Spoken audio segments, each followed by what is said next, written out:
if we could get rid of defecation in general, I would be all for it. I would give up almost anything.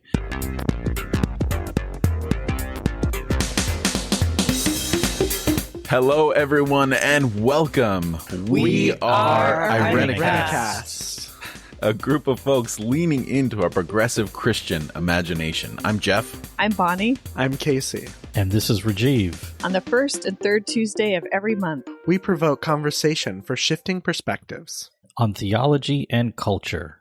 Thank you for joining us. Once again, we are back. And this week, this episode we are returning to, we are going to be talking about deconstruction and reconstruction. Words that have been, I don't know, I guess we'll get into it, but probably a little overplayed. I mean, I think our attempt is to get beyond the binary of deconstruction, reconstruction. Right. My hope is that you're always deconstructing, that we are always asking the good and hard questions of our faith and of who we are as people, for sure.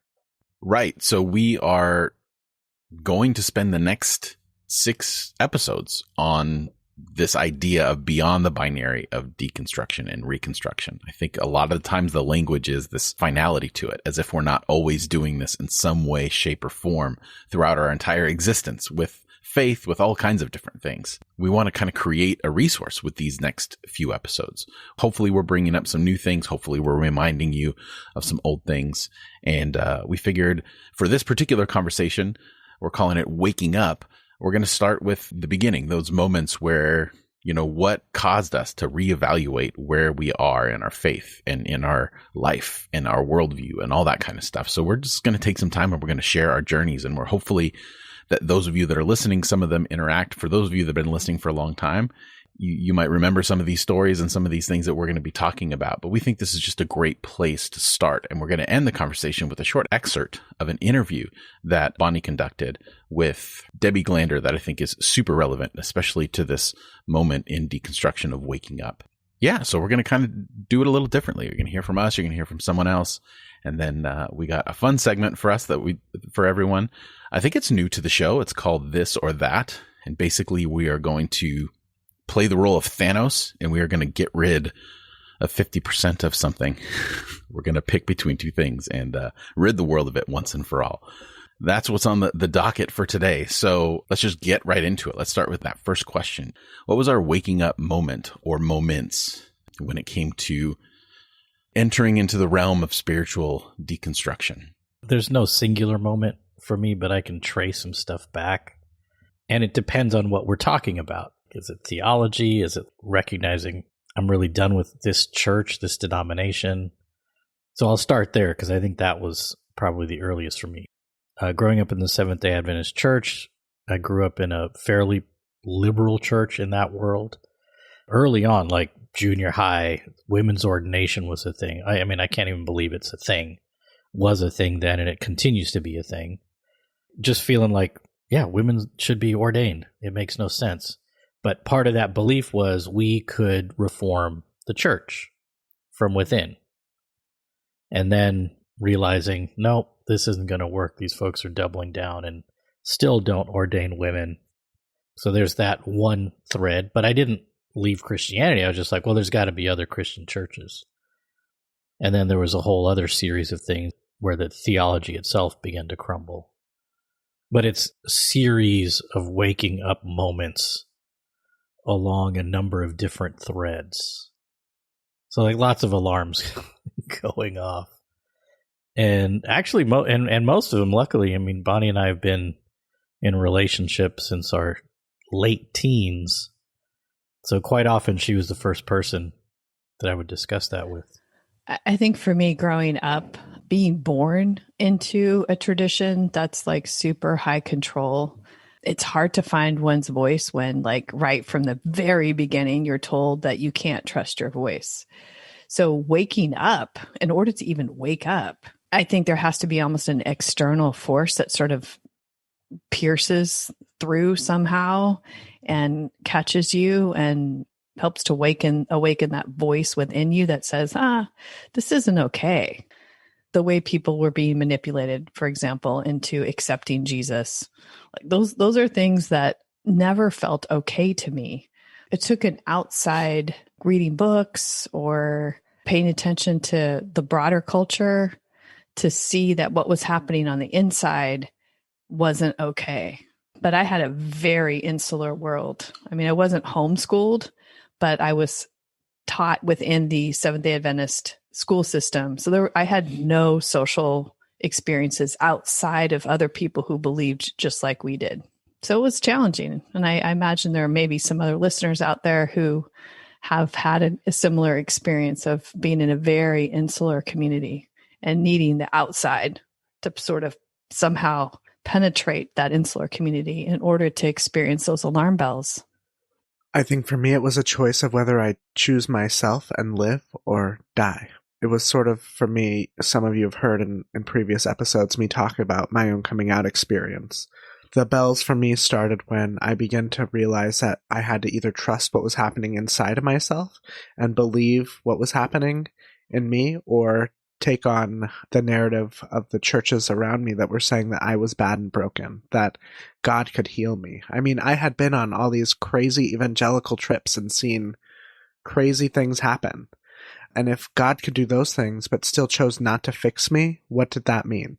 It meant that there was nothing wrong with me. I mean, there was a set of things, right? That sort of internal processing and revelation that there's nothing bad about me being a gay man. There's nothing broken in me, but also just seeing sort of the behind the scenes of how these high control environments were leading worship.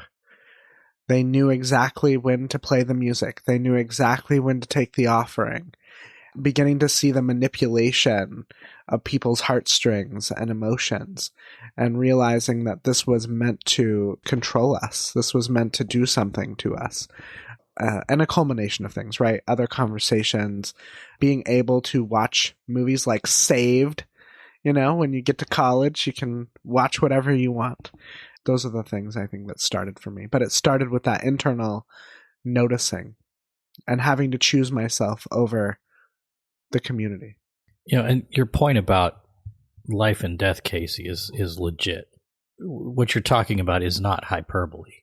There is the physical reality of things getting to life or death crossroads. And I also think there's sort of this non-physical life and death moments that people face where, you know, I remember and encounter from time to time where they're walking dead. It's like, who is this person? This is a shell of flesh and bone, but where is this person? Like they don't even exist in this plane. And that's so heartbreaking.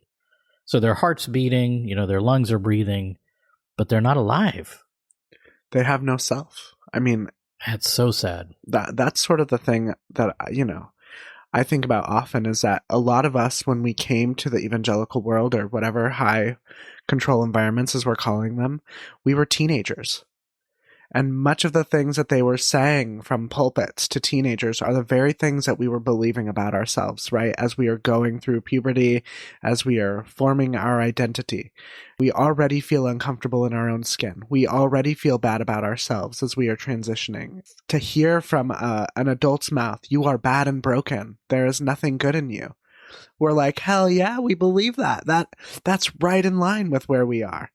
And so we start as young people in a tradition and in a culture that tells us that we are bad and broken, and we believe it until we don't, until we wake up. But these formative years play such a huge part in who we are. And for many of us, we were involved in situations where the only messages we were hearing affirmed the things that were being said in us to ourselves. And I think that that's an important thing to notice. And that's a lifelong, you know, as we talk about deconstruction, I think for many of us, undoing some of those tapes is a lifelong process because that's all we ever heard. And it was reinforced by the adults around us. Yeah. And I mean, for some people, you can back up even further. You know, you're a 2 or 3-year-old hearing those messages. Sure. Yeah. And where your ego is supposed to start to develop, where you're supposed to realize that you're separate from the others around you and that you get to have your own self and engage in the world as your own self, not to or to be told that your own self is bad and broken, as you're saying, Casey, but then also to constantly have that self sort of formed in a likeness that others have chosen for you. And that's really challenging, to one's own self-development, like you're talking about. So it's not just internalizing those messages of like how bad and awful you are and how much you depend on God for survival and on this community for survival, but then also to never be able to hear your own voice, your own inner voice as a 2 and 3-year-old when that begins to form, because it's disciplined out of you. Yes. Which is what that high control religious environment is. It's like human formation within these environments is really awful. And when one wakes up to that, these are the people who have fed you, who've clothed you, who've made sure you've had shelter. These are the people who have told you stories and you've sat on their laps and they've given you hugs. And like, where do you go? Like, who are the mentors that are going to help lead one out? And so waking up can be the loneliest, most desperate, most death-like kind of experience ever. And it's this juxtaposition of like knowing that in order to preserve your life, you must wake up and you must find your way out, and also feeling incredibly crushed because the only life you know is the life within this world and within these people. Yeah, I keep thinking of the Matrix. It's a lot like the Matrix, taking the pill. Yeah, here's a little plug for Intersections, right? That's how we met Jeff. Jeff came and did an episode of Irenicast with us up here. Intersections was something that Bonnie, Rajeev, and I and Alan started as a way to have conversations about leaving these high control environments. We heard so many people say it wasn't the theology change that impacted me. It wasn't my deciding to leave a church. It was the community who abandoned me. It was the people who I did sit on their lap, who did teach me Sunday school, who did feed me when I was sick or visited me in the hospital, who the moment I made this shift in my life left me high and dry. That was the most common pain that I heard people express. I lost my community. They had very little care for their transition in theology, very little. I mean, it was a big shift, but it wasn't the thing that stung the most, right? I think that with that, I think we're honing in on one of these key aspects. When I changed methods on how I cook my eggs in the morning, I didn't have wake up moments. I didn't have like this major epiphany. It was just something like, I'll try that, because there was no consequence, right? Like I wasn't going to blow up the house. Well, maybe I was, but that wasn't in the forefront of my mind.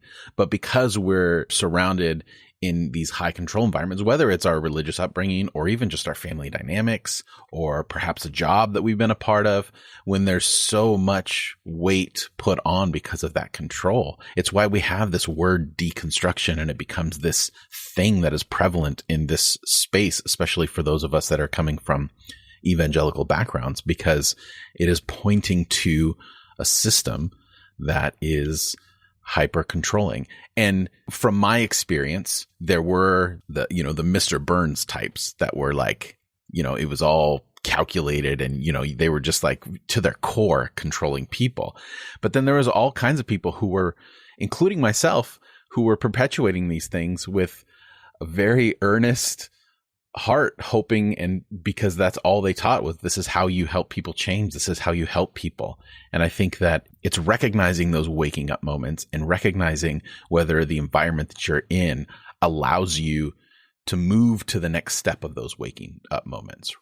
In my experience, there was a lot of, spiritual stuff coming from a Pentecostal background. So we were encouraged to discern the spirit, was the term that was used a lot. That if you were feeling like, this is kind of weird, you were encouraged to follow that through and explore it. So you had these, it was so compartmentalized. But then if you're like, well, I don't know about this in the Bible. No, stop right there. Like there were other things that where you were cut in your track. And I think the thing that benefited me in my waking up moments is that I was already a pretty private person in general, so I didn't share everything with everyone. So I just explored those on my own and didn't even tell people I had those doubts. So I was kind of able to work through those things. And, going to a university that was outside of my denominational sphere also helped in the long run, giving me new perspectives. But I think it really does seem to come down to that environment, because we deconstruct all the time.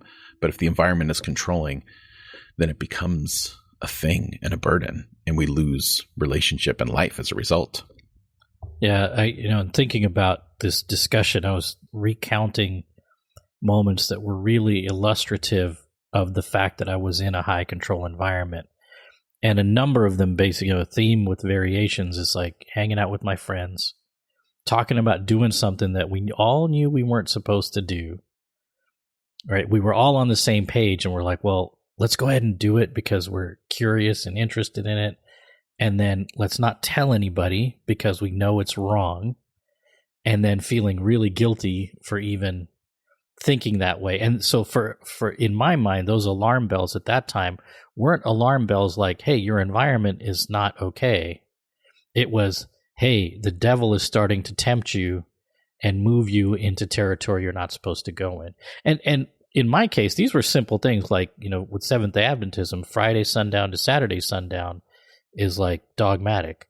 And these are things like saying we're going to youth group on Friday night, but then going to a movie instead.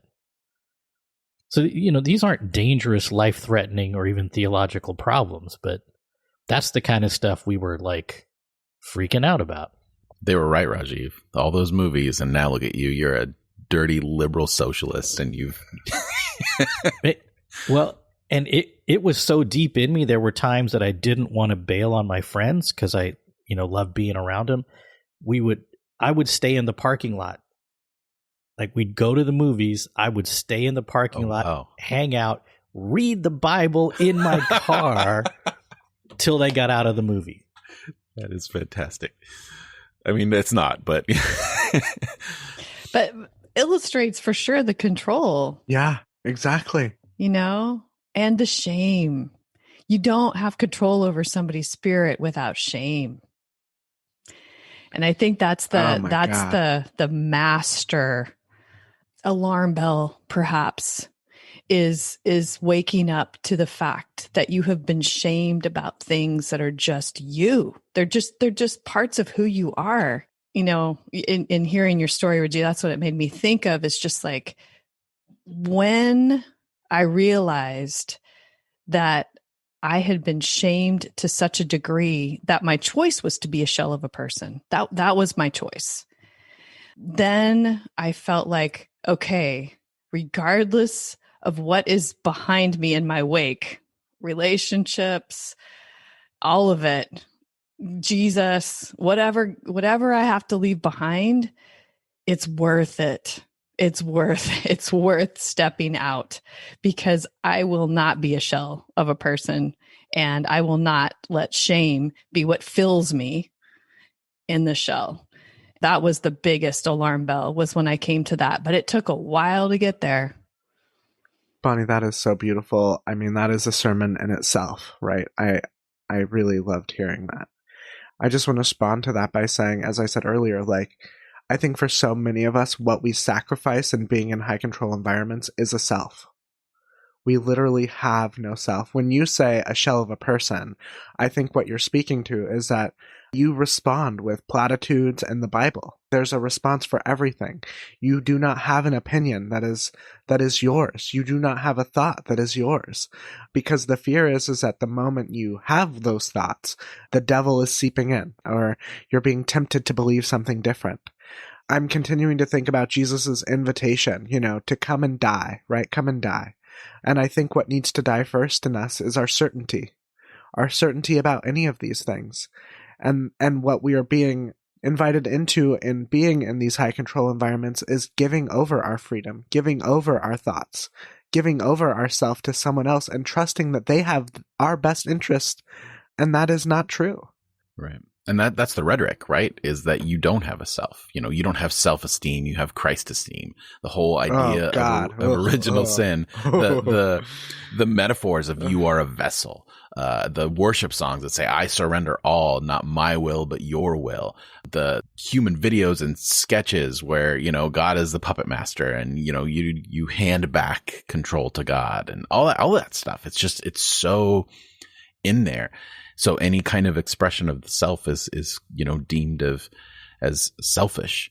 And that, for me, that worked because I had a real and still have a real issue with selfishness for a lot of different reasons. And like just this idea of being selfless was appealing for me for a lot of different reasons, probably. But when it mattered, Casey, earlier in this conversation, you talked about kind of a lot of us, our adolescence being probably the most entrenched time in a lot of ways in evangelicalism, at least for me it was, and how much damage that did because I was still, adolescence is a whole search for self and who you are and becoming an adult. And it's a mixed bag for sure.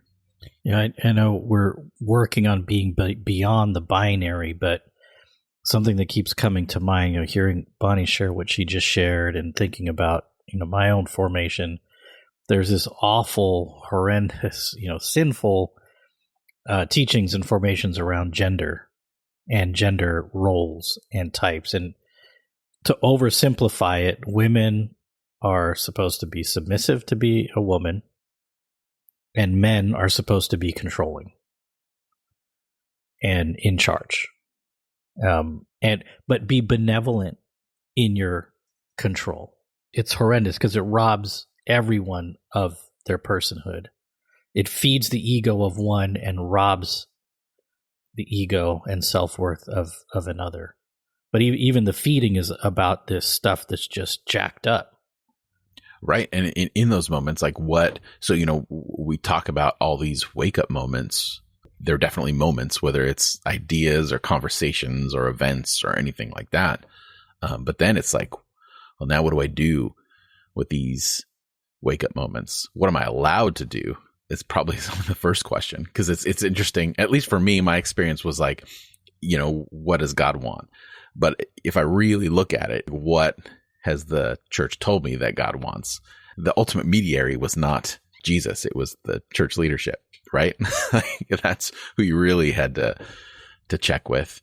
And that's where it kind of got muddy for, I think, a lot of people, because there was probably little wake up moments that were more acceptable than others. And I think probably all of us based on our own context, we knew which lines we could go up to and which lines we couldn't cross at all, which probably sent a lot of us into, well, at least for me, places of isolation and being secretive and deception, because I wanted that community, but I couldn't let go of these things that I was feeling or thinking. I think that's the biggest sorrow, is how much risk we put our young people at in creating this sort of environment, because they feel like they cannot tell anyone anything. And so they end up in dangerous situations because there's no one they can talk to, whether that be that they are LGBT and they end up committing suicide, whether it be they are feeling bad about their bodies as young women. Or they need to choose an abortion. Or they need to choose an abortion, right. The list is long of things that young people are addiction issues, drug addiction issues, and they feel like there's nowhere they can go. We are setting our young people up to live a double life. We are telling them that the very people who say that they are safe are in fact not safe when it comes to things that actually matter in moments of crisis. And I think that we do, you wake up, well, everybody's experience is different, but you have these various iterations of wake up moments.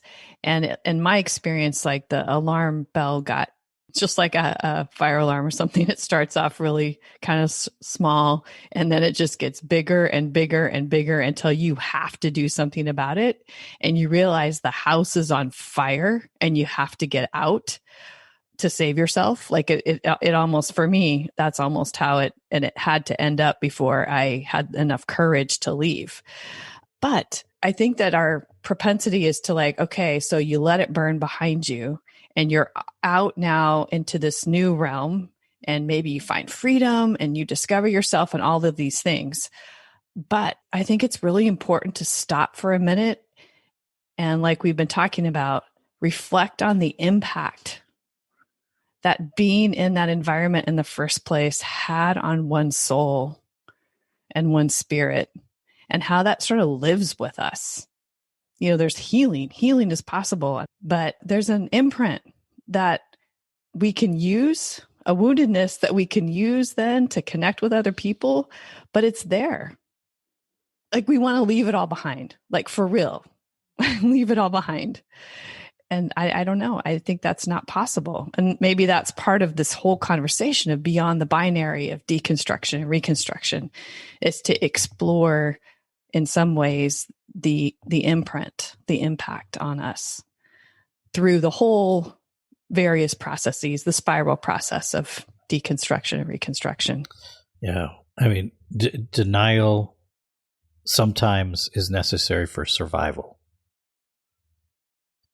And survival is a moment-to-moment goal, but it isn't where we all want to end up spending the majority of our lives. We don't want to just be surviving. So, you know, part of the work is to return to the painful parts. Get professional, qualified therapy with experts like Debbie Glander or someone near you. You know, I earnestly pray that you have folks in your corner that can hold that with you. You know, spaces like intersections, like Casey said, those are spaces where that's possible. But yeah, survival is important. So please do that first and foremost. It's not a life.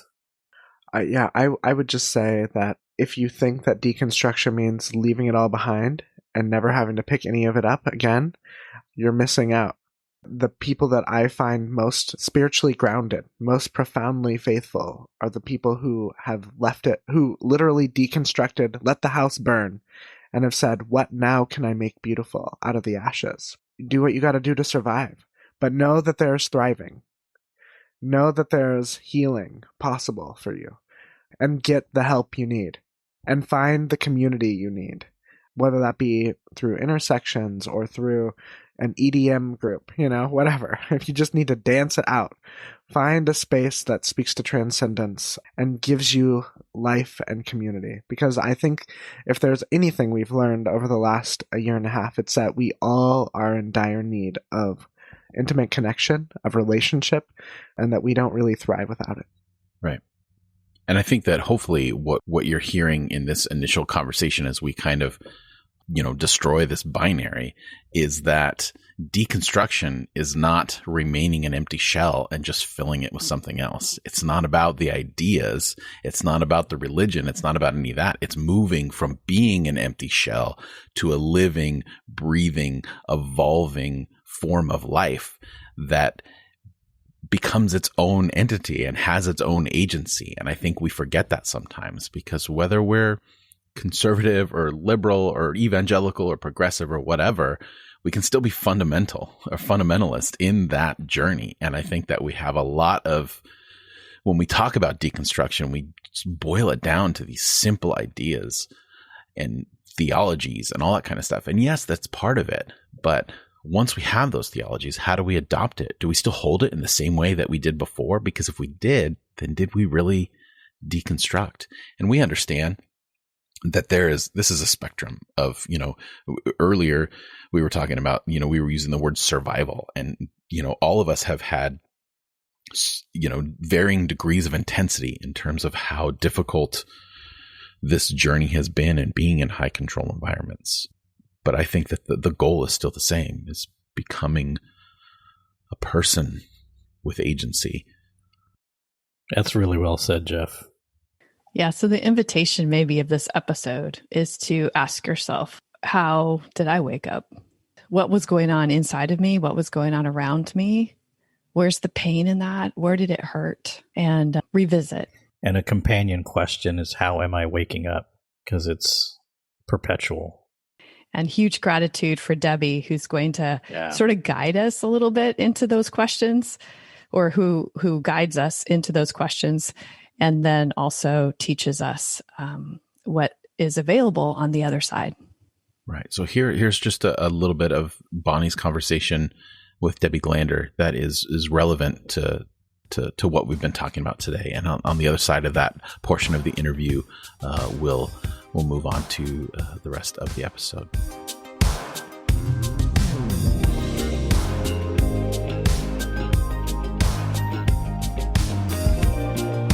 Yeah, I hear people often say, they develop worlds of connections too on the outside, but the people they're connected to, really, they have no idea where they've come from. So there's a part of them that always sort of remains unseen and left That's so behind. important. Yeah.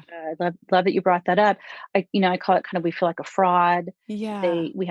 They have no idea, what we've experienced. And there's a lot of shame around it. I mean, I know for me, I did not want to tell my friends I was that person that was annoyingly knocking at their door every weekend, or that weird kid in school that couldn't celebrate the holidays, or, always being separated from all the activities, or, just how people looked at us, and how I felt in the world because of having no coping tools. People don't have any idea. And even as adults, I'd be in conversation, and a lot of clients have shared this. People will be talking and I'm like, I don't even know what they're talking about, because I was so behind culturally, so behind socially, so behind academically, so behind in all the different, social, like we're going to talk about, social psychological stages, felt very childlike.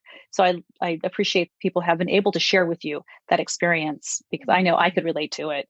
And so it helps go, we feel really young in this adult body a lot of times. It's so much. I mean, even now as we're talking, I think, wow, I've heard this before and I've read about this and I've had this experience, but just being in conversation with you, I'm feeling in my own body things coming up, because the journey from intellectualizing the experience and then actually letting it sink into the body itself and to feel it is, for me anyways, it's been very challenging to make that journey.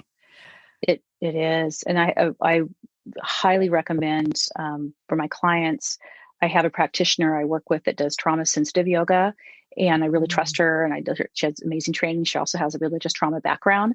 So I will, use different modalities of other people in the community that I feel can hold the client in a way that understands the religious trauma or the cult trauma. It's really important. I love that you're speaking to that, Bonnie, that yes, it's in our body. This is a somatic response we're having to this trauma. And a lot of us didn't even know it was trauma. Right. It's not one of those, when you leave, then you're done and you're over. Right. There is a long process, and not even being able to really heal until we know the complexity and the comprehensiveness of what happened to us. I mean, that is almost mind blowing for a lot of people, like not even realizing, because it's really the invisible trauma. We don't, it hasn't been till the last, few years really that people are talking about it as being religious trauma, spiritual abuse, whatever word, but it is the same as trauma. It has the effects, same manifestations as PTSD.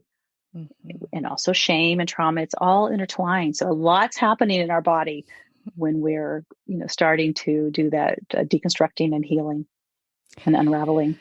Yeah. And I know, Debbie, from other conversations and some email exchanges that we've had, that the developmental side of this, it sounds like that's where you find a lot of the complexity, in not just in the healing journey, but also in the journey towards understanding oneself and becoming aware of oneself. And I wonder if there's anything else, related to development and this phenomenon of religious trauma that you think would be useful and important for our listeners to hear. Yeah, I would love to talk more about that, and also stop me if I'm getting too detailed, because this is just a piece I think I am so interested in and continue to learn more about, due to how unseen it's been, unspoken, but how detrimental it has been for almost all of us in being able to forge a competent, healthy adult life. There's a psychologist, Erik Erikson, who developed the psychosocial stages of development, I think like back in the 50s, I'm not sure exactly what year. He breaks it down to these different stages, different accomplishments, psychological and social accomplishments that we need to make.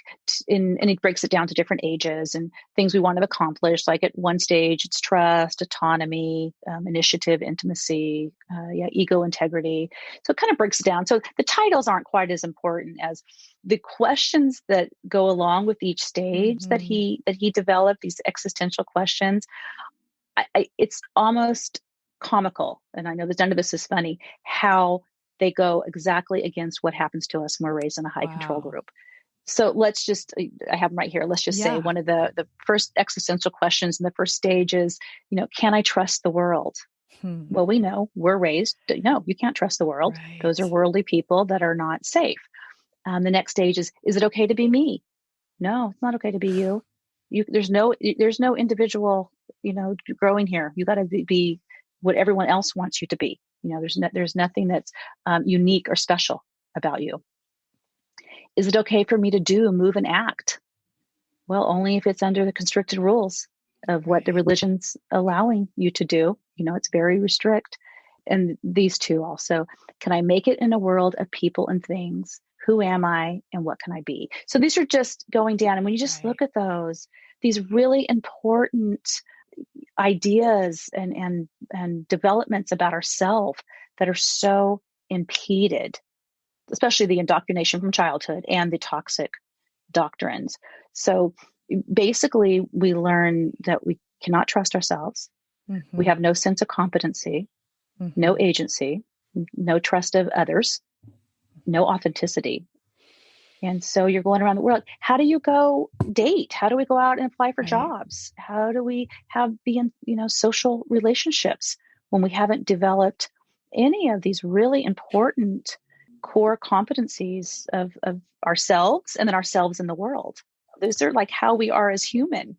Let's just break it down. So those are the stages. And then we break it down into 4 different categories. And that's sexual, social, emotional, and intellectual. So, you and I, we could sit here and I know we could put a list together, right? So just think, intellectually, the impediment and the delay, we've had information withheld from us. Yeah. So we, have a limited amount of knowledge. You think about, I don't know about for how you were raised, but definitely for us, it was politics, culture, science, sex, all psychology. They were all, bad, need to be limited. Definitely repressed critical thinking, did not learn how to think for ourselves, no opinions, felt really behind intellectually, just really, really limited. And the other 3 areas, so the social, that we're really immature in relationships, not knowing how to set boundaries in relationships, feeling like a fraud, people not knowing, like I would have clients say, I don't even know how to date. I don't even know what to say or what to do.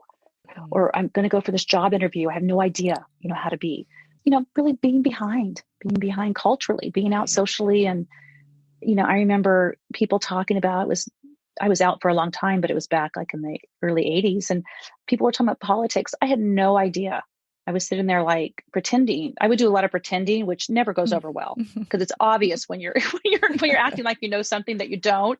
So luckily, I try not to do that much now because it's not a really authentic thing to do. But back then, when there was so much shame, I was always pretending that I fit in when I knew I didn't. And then we talked a little bit about emotionally how having these developmental stages really impeded. We're never allowed to have our own emotions, our own feelings are not okay. And if there was certain ones, you could be happy, don't be angry. There was just not a lot of personal experience with our emotions. And then of course, sexually, that one's probably, I think, one of the biggest, the most damaging and dangerous parts of the development that has caused so much harm. From probably all, whatever degree it is, but probably all the high control groups, cults, organizations, there is just this sexual message that, we as women are bad, our bodies are bad, or no healthy education. Like I have one client that was saying she's married now and she's really struggling sexually. She's like, there was no bridge for me to learn, like your body's bad, bad, bad. Don't do anything. Don't do anything. All of a sudden you're supposed to like really know what to do and connect with your body and be able to be, intimate with your husband. And for a lot of my clients, it brings up anxiety, stomach issues, pelvic pain, feelings of being, bad. To me, it's devastating and really sad because I see this, and I'm sure you probably do too, see this a lot.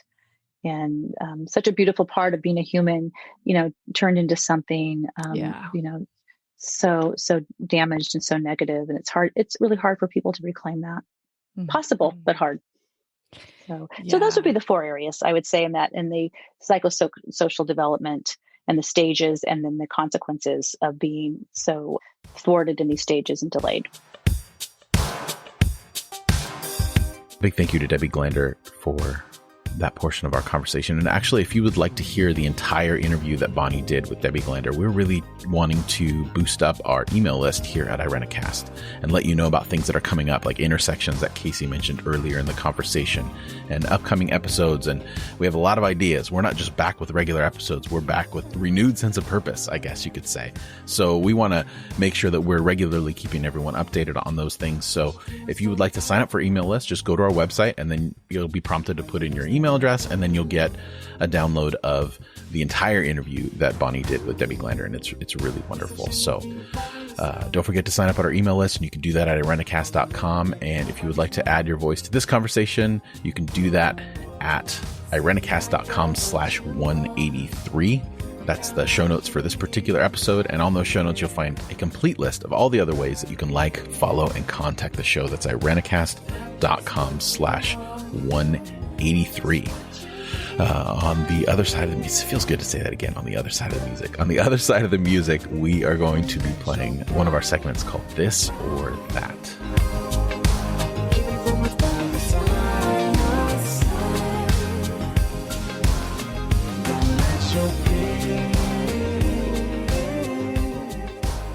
All right, we are on the other side of the music, and we are going to be playing, I think this is new.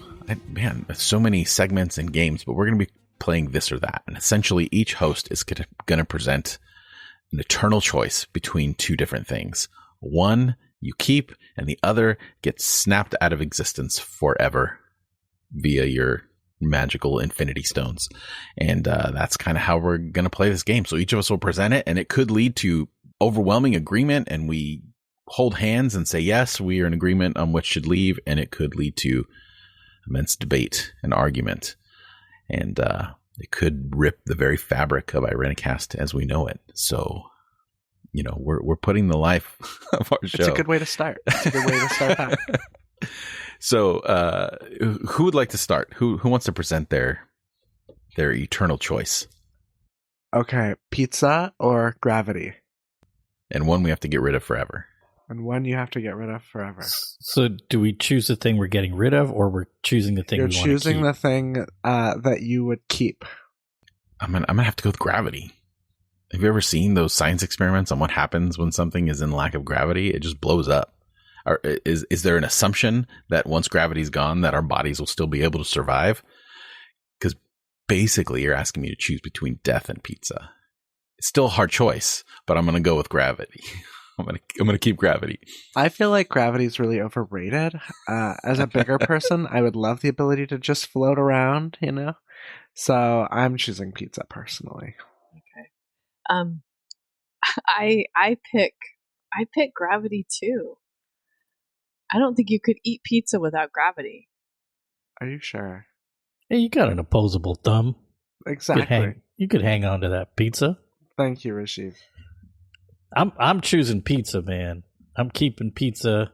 That's I right. want to float around. Exactly, Rajeev. Thank you. I knew you were the sensible one in the group here. Thank you. We float around eating my pizza. Right, and we're not eating none of that fake pizza either. Let's broccoli. not do this. Let's not do this. Broccoli bullshit. That's right. That's heresy. For those of you listening, I mean, it's appropriate as we talk about, deconstruction. If you're just listening for the first time, Rajeev and I have had and Casey as well, have had a long going argument about the validity of pizza toppings. And, as a progressive person who's open to ideas, I believe that it is important that you can put whatever you want on a pizza, because pizza is about the form and not the substance. Rajeev and Casey, however, they're fundamentalists. They believe that you should follow the rigid rules of what they deem is necessary to go on a pizza. And I apologize to everyone listening for that. And I apologize that has seeped into this wonderful, beautiful world that we have created in Irenicast. And, gentlemen, I still love you, but please keep your fundamentalism at home. Well, Jeff, when you're wrong, you're wrong. So I think it's interesting because I'm with Jeff on the pizza and the gravity thing.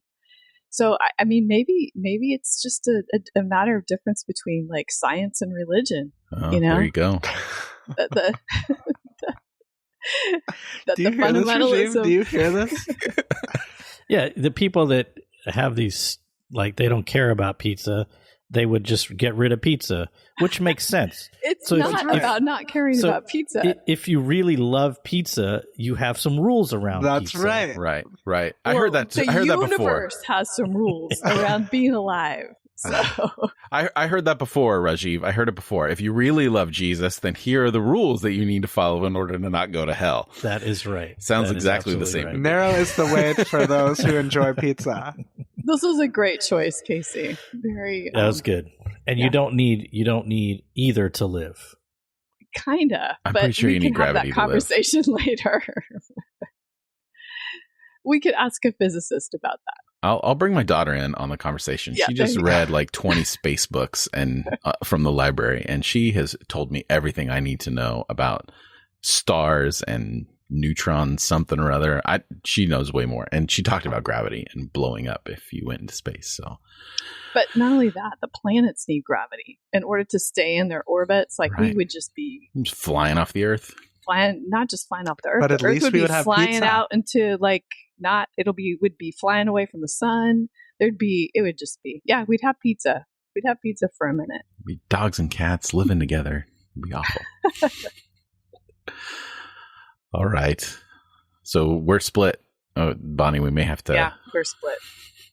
I have to create a spinoff. No pun intended. All right. Rajeev, you have one for us? Yeah, I do. Pineapple on pizza or poop on your shoes. Which are you getting rid of forever? I'm getting rid of pineapple on pizza. I can't even with this. I think it's obvious what my answer is going to be, but this is getting ridiculous that you're comparing shit to a wonderfully acceptable and delicious sweet ingredients that can complement any savory thing on your pizza. Have you ever had a barbecue chicken pizza with a little bit of pineapple to add that perfect sweetness? Like this is. Have you ever had grilled pineapple? Have you ever incorporated pineapple into your outdoor cooking? This is where the theology comes into play, because pineapple on pizza is great. It's perfectly okay, because contextually our Hawaiian siblings are like, hey, we're going to put some pineapple on pizza and share it with the world. I'm like, that's great. Pineapple on pizza is okay with me. It's just like broccoli. So therefore, there's the choice. Which are you going to get rid of forever? Broccoli or pineapple? Are you switching it on me? No, I'm not switching it. Okay, I'm getting rid of crap on the. We just recently got a dog, and I'm really bad with smells. My gag reflex is just really bad. So I've spent 2 hours researching online the best thing that I could do to pick up dog crap while I'm walking this dog and not be this, heaving person on the side of the road that's just like gagging with shirt over my mouth trying to pick this stuff up. And if we could get rid of defecation in general, I would be all for it. I would give up almost anything as a result of that. So that's my answer. So Bonnie, you're the tiebreaker here. Yeah, definitely. If it's between pineapple on pizza or poop on shoes has to go. You can pick the pineapple off the pizza if you really don't like it that much.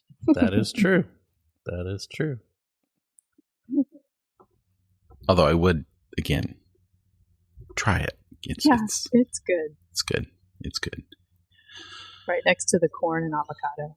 It's very good. See, why? There you go. There you go. See, this is the problem with you people. This is the problem with you people. How can you go to corn? That's right. We give you pineapple, and now you want corn and avocado. Yeah, what? Roasted corn, avocado, red onion with some olives on with some white sauce. That's a good pizza right there. First of all, how does red onion even come in the conversation? Onions are fine. No, I'm saying that these are complement flavors. Like that, you put that together on a pizza, like that. It brings out the corn and the avocado. I think the real disagreement here is what's an open-faced sandwich and what's a pizza. Yeah, that's right. That's the dilemma here. That's essentially all a pizza is. Oh God! See, I don't even know what to do, man.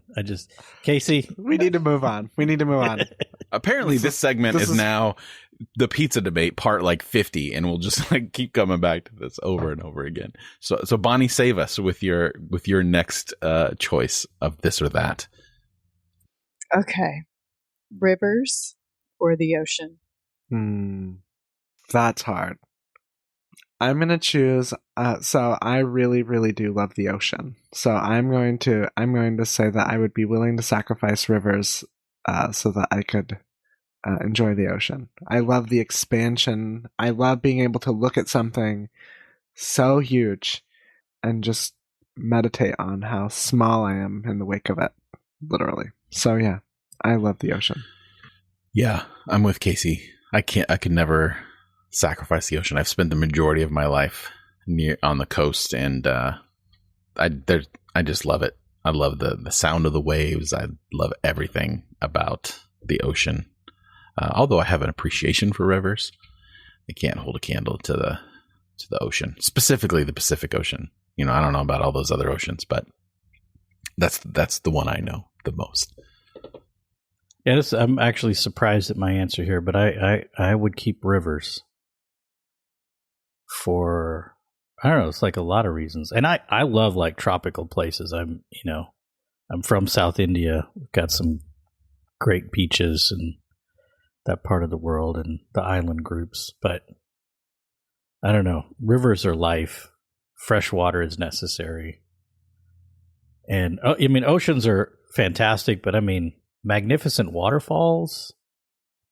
Just even like seasonal streams over prairie grass. I don't know. There's just something magical about rivers. Yeah, it's a super hard one for me. That's why I picked it. Because I identify with the river as like a part of my spiritual journey, like getting sort of caught in the flow. Mm-hmm. But the ocean is just such a powerful force. Like I think of love as an ocean. So it's really hard. It's a hard one to pick. I'm hoping that this is a contextualized choice. So like in this moment, I'm drawn to the ocean. So I would give up rivers, but I'm hoping I could revisit that. It's actually great because now here's my opportunity to sell you all bottled water because y'all going to be dehydrating by the ocean. Be like, oh, fresh spring water. Oh man, too much. What's wrong with capitalism? What's that? Maybe that's another. That's another episode. Another this and that. Right. Speaking of capitalism, my choice are two things that I have longed for and missed over the last year and a half due to the current pandemic. So my this or that is movie theaters or live music concerts. That's so hard. What is wrong with everybody? Why is nobody picking like the easy one? I went with poop on shoes as an option. I thought the point of this game was to like create some internal tension and doubt. That's true. I'm used to being the outlier on these segments. That's a tough one, man. I'm going to answer though. I'm going to say I would keep the live music because I feel like you can somewhat, a movie experience. It's one-sided. There's stuff coming at you, and yeah, there's people in the theater, but you can kind of replicate that at home. Invite friends over. You could all even pitch in and get a big screen and some decent speakers. But live music, there's nothing like it. I agree. I would pick. I love going to the movies. I think the hardest thing about that choice is not so much that, like a repetition of going to the movies, but it's that it's there. The theater is there. Like when you need an escape for a minute, you can like look on you can find out what's playing, what is playing, and you can have it on the calendar. Like you're going to be able to go to the movies. And removing that is really hard, but worth it if the choice is live music or concerts. I mean, there's live music and then there's concerts, and I think you said concerts. Concerts, Jeff, so, yeah, I would have to choose that. Yeah, I would choose that as well, even though I'm a huge movie fan. But just the ability to be with people singing, I mean, it's not even really about the entertainment of the person as it is about the energy of the space that I really thrive in. So I would pick live music or concerts also. Yeah, I meant live music, so it's like even, the local artist at the brew pub in the village, Sure. Oh yeah, for sure. And the spectacles are great too. But I thought you meant you were singing. Oh God, no. That's live music. I'd pick the movies over my singing. I will be the voice of dissension here, and I'd have to go with the movies. I don't think anyone's surprised by that, but it is closer than most people might expect it to be. But there's just something. I think I had to boil it down to the annoyances. Like when you go to a theater, there's some annoyances, but there are far more annoyances at certain live concerts, depending upon. And I'm never able to afford the really, really good seats anyway. So it's just, ways. And I'm rethinking that crowd of a space, at least in movie theater. I have a little bit more space now, being in a big crowd. It's not so appealing right now, but maybe I'll feel that way, 6 months after the pandemic is really over. We're not seeing all these things pop up. So, but the theater has been my sanctuary since I was a kid. So I got to go with the movies. All right. We did it. We did our first official episode back, and we're going to continue this conversation of beyond the binary of deconstruction and reconstruction. I'm really excited about our next week's conversation. It's going to be really interesting, and I think at least in the space, I think it's going to be a unique take on that next step in our, in the deconstruction journey. So, yeah, that'll do it for us this week. If you enjoy Renacast and you'd like to join the work that we are doing, please consider donating to our PayPal link at irenacast.com/PayPal. We're committed to keeping the show for free for listeners, but there are costs involved and your financial support helps. That's irenacast.com/PayPal. Irenacast is also a nonprofit organization, so your donations are tax deductible. For more information on other ways you can partner with the show, please go to irenacast.com/support. And some of the other ways include our Amazon affiliate link and, of course, our merch. You can also support by simply making sure that you've subscribed or are following the show on whatever platform you're listening on right now. And if the platform allows it, leave a rating and or review. We always love to hear from you. So for this week, I'm Jeff. I'm Bonnie. I'm Casey. This is Rajeev. Thanks for joining the conversation.